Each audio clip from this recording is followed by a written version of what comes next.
The sound of the wind against the windows was rhythmic, almost soothing. Kayla sat curled up on her couch, a fuzzy blanket draped over her legs, a steaming mug of tea in her hands. It was late, later than she usually stayed up. The silence of her apartment was a comfort after a long day of dealing with clients at her job as a graphic designer. She sighed, enjoying the solitude. Alone time was her sanctuary. Her apartment wasn't large, but it was cozy. Nestled on the fourth floor of an older building in the city's quieter district, it had charm. Hardwood floors, a bay window overlooking a tree-lined street, and just enough space for her and her cat, Max.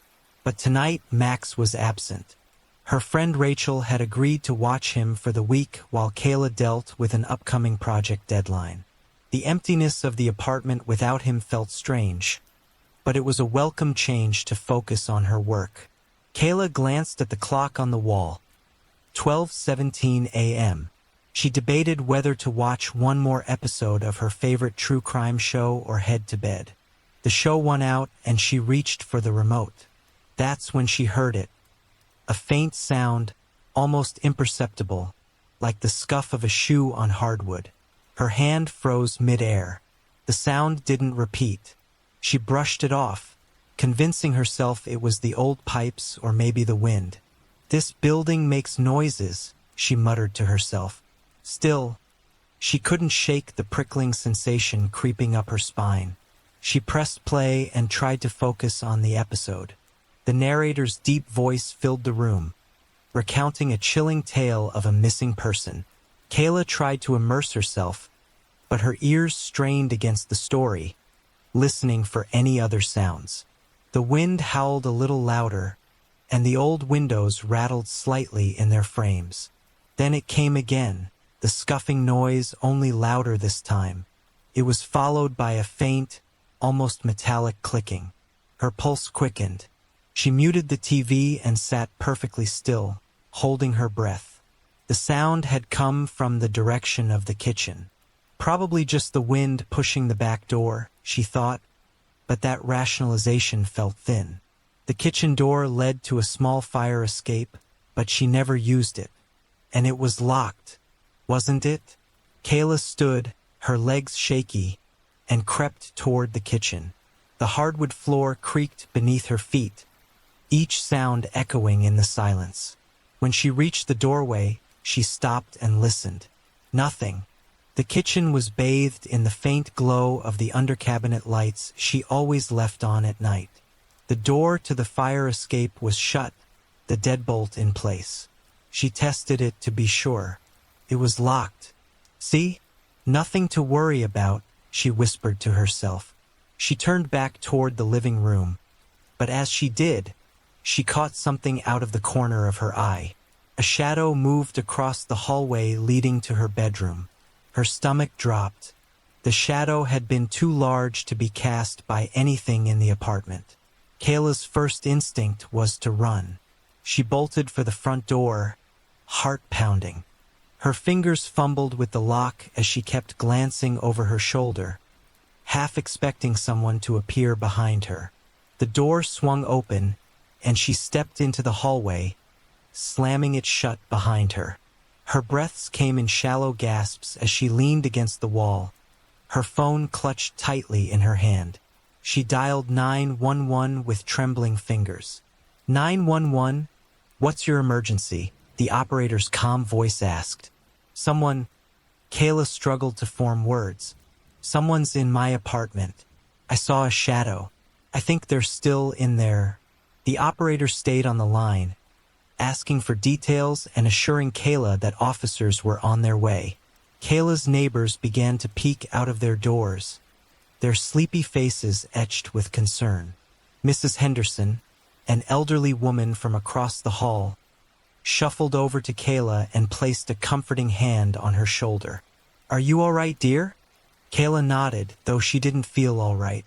Her mind raced with possibilities. Had she imagined it? Was it paranoia? Or was there truly someone lurking in her home? The police arrived quickly. 2 officers entered the apartment, guns drawn, while Kayla and the others waited in the hallway. Minutes felt like hours. Finally, one of the officers reemerged. "There's no one inside," he said, his tone reassuring but firm. "We checked every room, every closet. It's clear."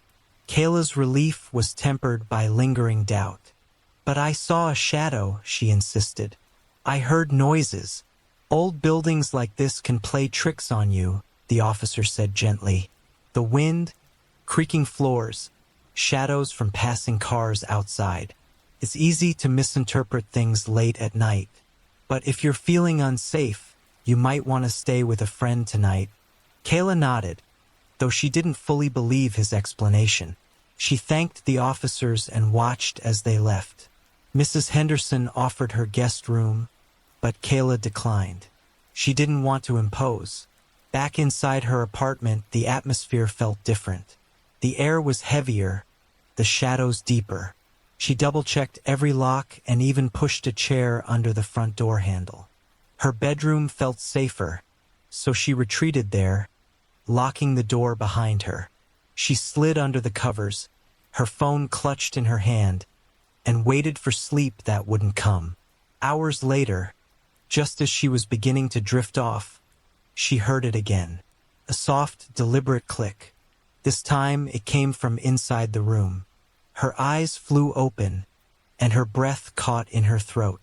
She strained to see in the darkness, her heart thundering in her chest. A shadow moved at the foot of her bed.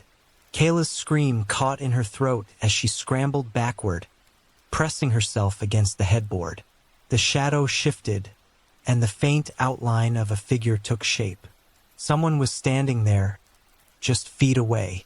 Her mind raced as she fumbled for the bedside lamp, her fingers trembling. The light flicked on, and the room was empty. Kayla's chest heaved as she scanned the space, her eyes darting to every corner. There was no one there, but she had seen it, she was sure of it.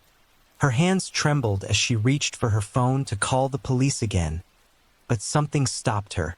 A low whisper, a voice, barely audible, coming from beneath the bed. "You should have stayed in the hallway." Kayla froze, her blood turning to ice. The voice was soft, almost playful, but it carried a sinister edge that made her skin crawl. She didn't dare move. She didn't dare breathe. The whisper came again, this time closer. "I was waiting for you to come back." In one frantic motion, Kayla bolted from the bed and yanked the door open, running into the hallway. She didn't stop until she was pounding on Mrs. Henderson's door. The older woman let her in, alarmed by Kayla's pale face and incoherent explanations. The police came again, this time bringing a canine unit. They searched the apartment thoroughly but found no sign of forced entry, no intruder, and nothing out of place. The officers exchanged skeptical glances, but one of them pulled Kayla aside. "Do you live alone?" he asked. Kayla nodded. "Just me and my cat. But he's not here right now." The officer hesitated. Sometimes, being alone can amplify fears. It's not uncommon to hear things or feel like someone's there when you're under stress. Maybe consider having someone stay with you for a while. Kayla wanted to argue, but she didn't have the energy. She packed a bag that night and stayed at Rachel's place.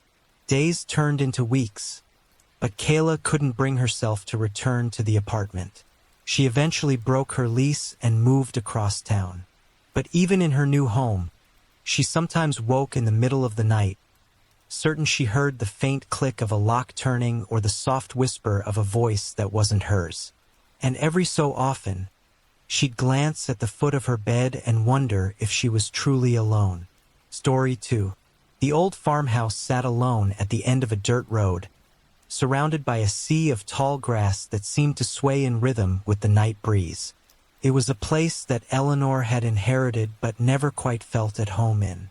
The isolation, the creaks and groans of the ancient wood, the way the shadows seemed to stretch just a little too long at dusk.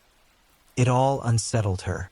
But she stayed, out of some mixture of obligation and defiance, determined to make the place her own. The October wind was biting, rattling the loose shutters as Eleanor curled up on the worn couch, a patchwork quilt draped over her legs. The only light came from the dim glow of a table lamp, casting long shadows on the walls. She sipped her tea and tried to focus on the book in her lap, but her attention kept drifting. The silence was oppressive, broken only by the occasional creak of the house settling. A sharp knock at the door shattered the stillness. Eleanor's heart leapt, and the cup slipped from her hands, spilling tea onto the quilt. She cursed under her breath and set the mug aside, wiping her hands on her jeans. Who would be visiting at this hour? The farmhouse was miles from the nearest neighbor, and visitors were rare even during the day. She approached the door cautiously, her bare feet silent on the wooden floor. Peering through the peephole, she saw nothing but the darkness beyond the porch. The wind howled again, and she wondered if it had been a trick of the weather, some loose branch tapping against the frame. But then it came again, 3 deliberate knocks, loud and purposeful. Eleanor hesitated, her fingers hovering over the deadbolt. "Who's there?" she called, her voice steady despite the unease coiling in her stomach. Silence. She waited a moment longer, then slowly unlatched the door and cracked it open. The porch light flickered, casting an eerie glow, but there was no one there, just the empty night and the restless rustling of the grass. Shaking her head, she shut the door firmly and locked it, double-checking the chain for good measure. "It's just the wind," she muttered to herself, returning to the couch. But the comfort of the quilt and her book felt distant now. Her eyes kept darting to the windows, half expecting to see a face staring back at her from the darkness. Hours passed, and Eleanor finally convinced herself to go to bed. She climbed the narrow staircase to the second floor, her steps echoing in the emptiness. Her bedroom was small but cozy, with a heavy oak bed and thick curtains that blocked out the night. She slid under the covers, the weight of the blankets soothing her frayed nerves. Just as she was beginning to drift off, she heard it again. Knock, knock, knock. This time, the sound came not from the front door but from the back of the house. Her eyes snapped open, and she lay there, heart pounding, straining to listen. The knock came again, louder now, more insistent. She grabbed her phone from the bedside table and checked the time. 2:43 a.m. Her thumb hovered over the call button for 911, but she hesitated. What would she even say? That someone was knocking on her doors in the middle of the night? Could still be the wind, couldn't it? Summoning her courage, Eleanor slipped out of bed and crept down the stairs, her phone gripped tightly in one hand. She reached the kitchen, where the back door stood, and flipped on the light. The knocking stopped. She approached the door slowly, her breath fogging the cold glass of the small window.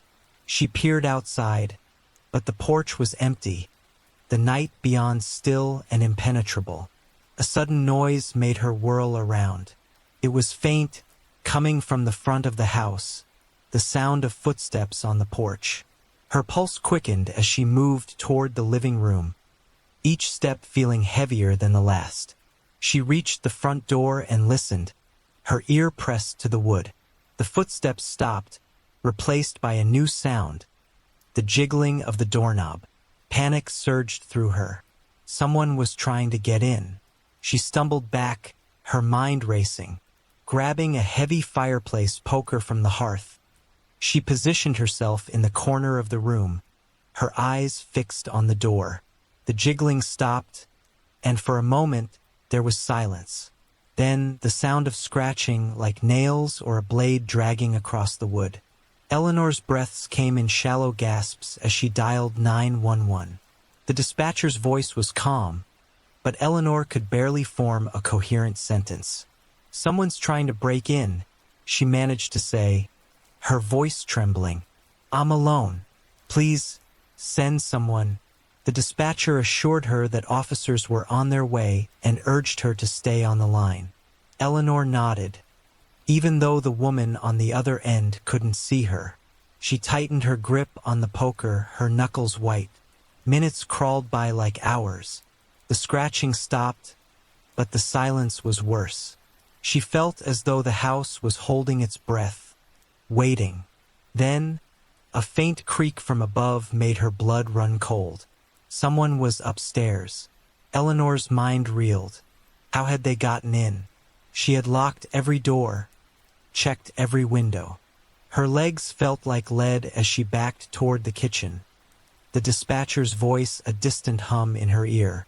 She needed to get out, to run, but the thought of stepping outside into the vast, empty darkness was just as terrifying as staying inside. Another creak, closer this time. The sound of slow, deliberate footsteps descending the stairs. Eleanor's hand shook as she gripped the poker tighter. Her eyes locked on the doorway to the living room. A shadow moved there, just out of sight. Her heart hammered in her chest as the figure stepped into view. It was a man, tall and gaunt, his face pale and expressionless. He wore dark clothing, and his eyes seemed to gleam in the dim light. He didn't speak, didn't rush at her. He just stood there, staring. Eleanor's scream caught in her throat as the sound of sirens pierced the night. The man's head turned sharply toward the window, and then he moved, disappearing back into the shadows. She heard the back door slam, the sound of footsteps fading into the distance. The police arrived moments later, their flashing lights illuminating the front yard. Eleanor ran to meet them, her words tumbling out in a panicked rush. The officers searched the house and the surrounding property but found no sign of the intruder. The back door's lock had been picked, they said, but nothing appeared to be stolen. It was as if the man had come not to take anything but simply to watch, to terrify. Eleanor didn't sleep that night or the night after. She installed new locks, reinforced the doors, even bought a dog for protection. But no matter how many precautions she took, the memory of that figure standing in the shadows haunted her. Every creak of the old farmhouse, every gust of wind against the windows, set her nerves on edge. And sometimes, in the dead of night, she thought she heard it again. Knock, knock, knock. Story 3. It was late autumn, the kind of night where the air felt heavy with moisture and carried the faint scent of decaying leaves. Claire had just moved into her new house on the edge of town. It was a modest single-story home, bordered by dense woods on one side and an overgrown, abandoned field on the other. To her, it felt like the perfect escape from the relentless noise of city life. She wasn't looking for excitement. She was looking for peace. The day had been uneventful. Unpacking boxes, setting up furniture, and making her new place feel like home. By the time evening rolled around, Claire was exhausted but satisfied. She brewed a cup of tea, grabbed her favorite book, and settled onto the couch in the living room. The soft glow of a single-floor lamp illuminated the room, casting long, comforting shadows across the walls. Outside, the wind howled softly, a natural white noise that lulled her into a sense of calm. Around 9 p.m., the silence in the house became palpable. Claire wasn't used to the kind of quiet that came with living so far from the city. No sirens, no honking horns, just the occasional rustling of branches or the distant hoot of an owl. She decided to take a quick walk around the house to double-check that all the doors and windows were locked. It was a habit she'd developed during her years in the city, and it gave her peace of mind. Everything was secure.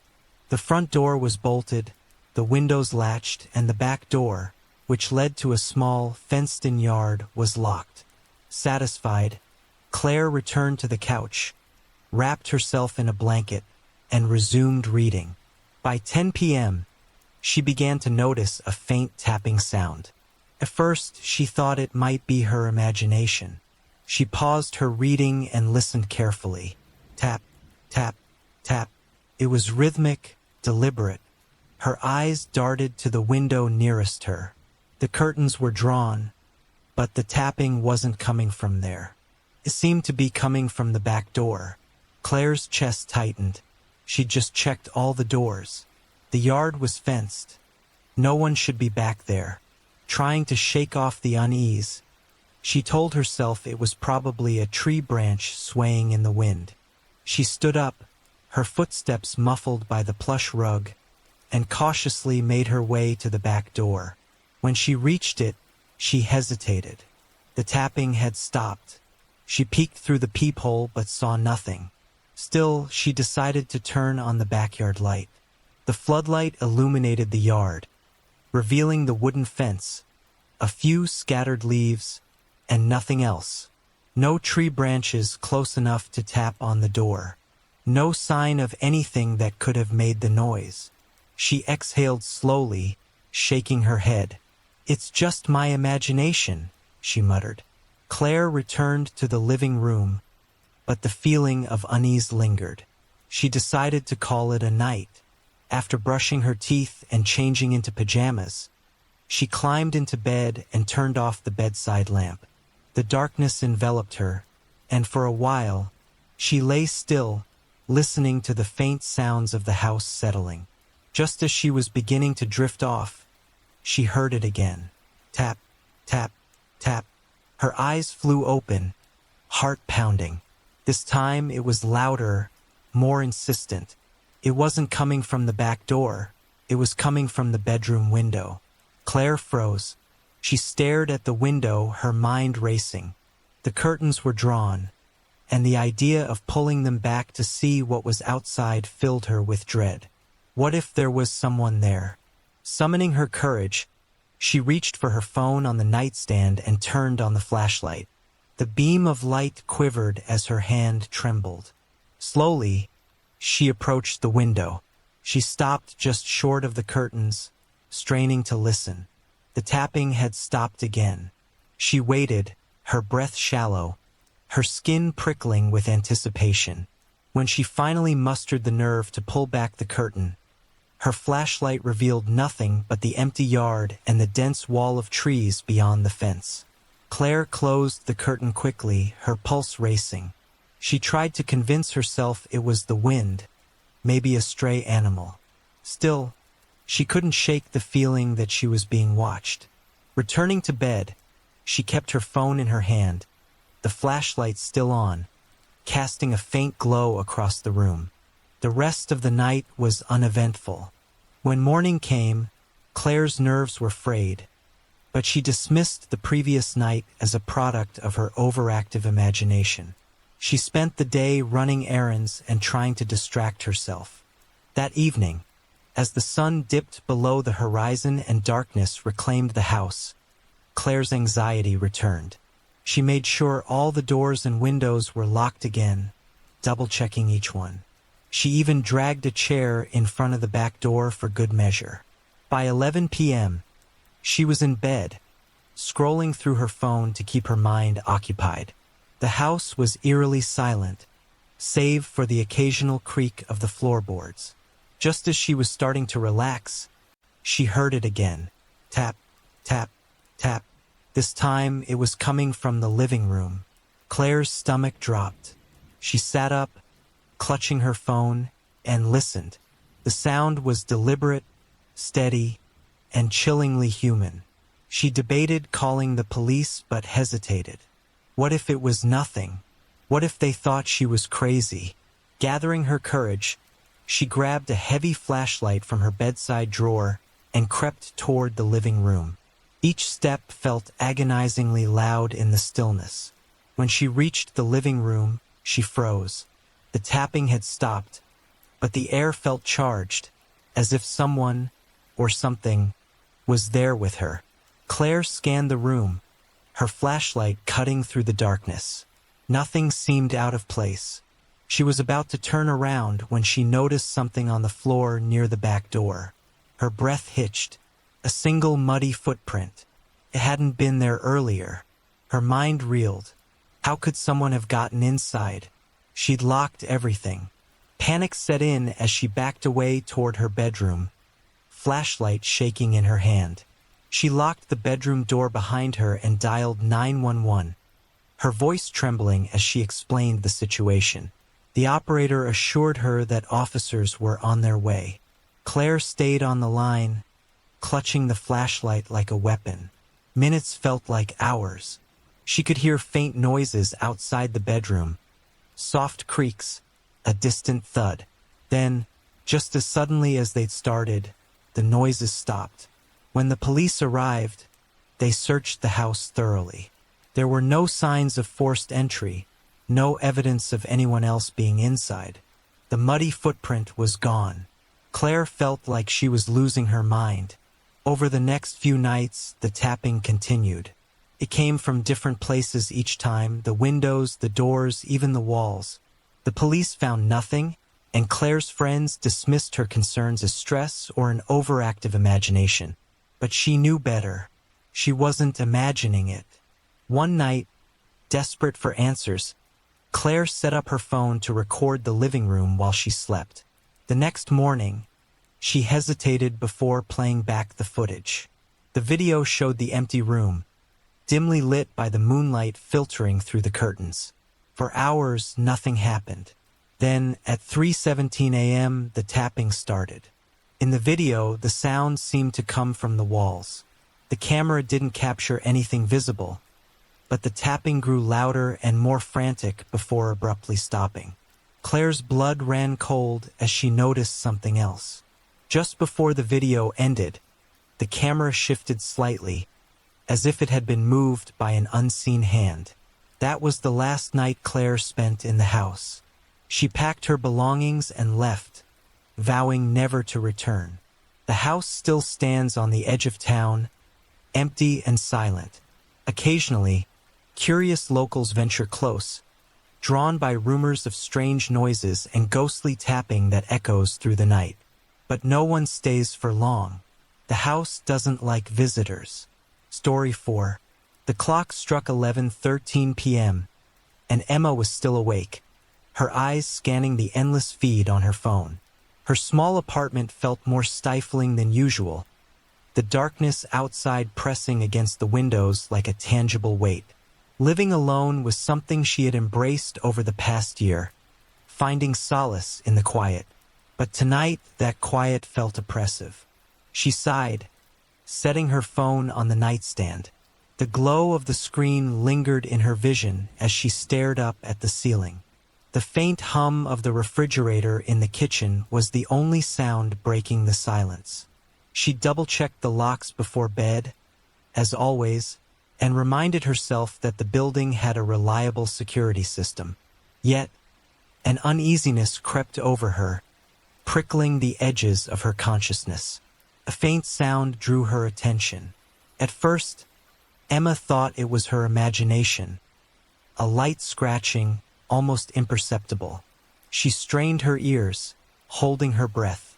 The noise came again, this time clearer, like fingernails lightly grazing wood. It was coming from the front door. Emma's stomach twisted. She stayed frozen for a moment, hoping the sound would stop. But it didn't. The scratching grew louder, more insistent. Her rational mind scrambled for explanations. Maybe it was an animal, or the neighbor's cat that sometimes roamed the hall. Gathering her courage, Emma swung her legs over the bed and stood. Her bare feet made no sound on the carpet as she crept toward the living room. The dim light from a nearby street lamp filtered through the curtains, casting elongated shadows across the walls. She grabbed her phone from the nightstand and turned on the flashlight, the beam cutting through the darkness. When she reached the front door, the scratching stopped. Her heart hammered in her chest as she hesitated. She peered through the peephole but saw nothing but the empty hallway. Taking a deep breath, she whispered to herself, "It's nothing. Just go back to bed." She had just turned to leave when she heard a soft knock. 3 distinct, deliberate raps against the door. Emma froze, her pulse pounding in her ears. Who would be knocking at this hour? She'd lived in the building for months and rarely interacted with her neighbors. "Who's there?" she called out, her voice steadier than she felt. No response. Emma's hand hovered over the deadbolt, her instincts screaming at her to leave it locked. She glanced at her phone. Should she call someone? The police? But what would she say? That someone knocked on her door? The knock came again, this time louder. "I'm calling the police," she shouted, hoping to scare off whoever it was. But as the words left her mouth, a chilling thought struck her. What if they were already inside? The hallway had been empty when she looked through the peephole. Whoever it was could have knocked from inside the apartment. Emma's blood ran cold. She backed away from the door, her flashlight trembling in her hand. She turned toward the living room and scanned the shadows, her breath coming in shallow gasps. The apartment suddenly felt too quiet, the kind of silence that amplifies every creak and groan. A soft thud came from the kitchen. Emma's knees nearly buckled. She gripped her phone tighter, the flashlight beam jerking as she turned toward the noise. The kitchen was only a few steps away, separated from the living room by a small counter. She couldn't see around the corner without moving closer. The thud came again, followed by the faint sound of something sliding across the floor. Summoning every ounce of courage, Emma crept toward the kitchen, her flashlight held high. Her other hand fumbled for a weapon, settling on a heavy ceramic vase from the coffee table. The flashlight beam revealed the refrigerator, the counter, the sink. Everything appeared normal. Then she saw it. The back door, which led to the fire escape, was slightly ajar. She'd locked it earlier. She was sure of it. Emma's chest tightened. She didn't have a choice now. She needed help. Turning her phone toward the screen, she began dialing 911 when she noticed something that made her blood freeze. A reflection in the darkened window above the sink. A shadow. Someone was standing behind her. She didn't think. She swung the vase as hard as she could, hearing a sickening crunch as it connected with something solid.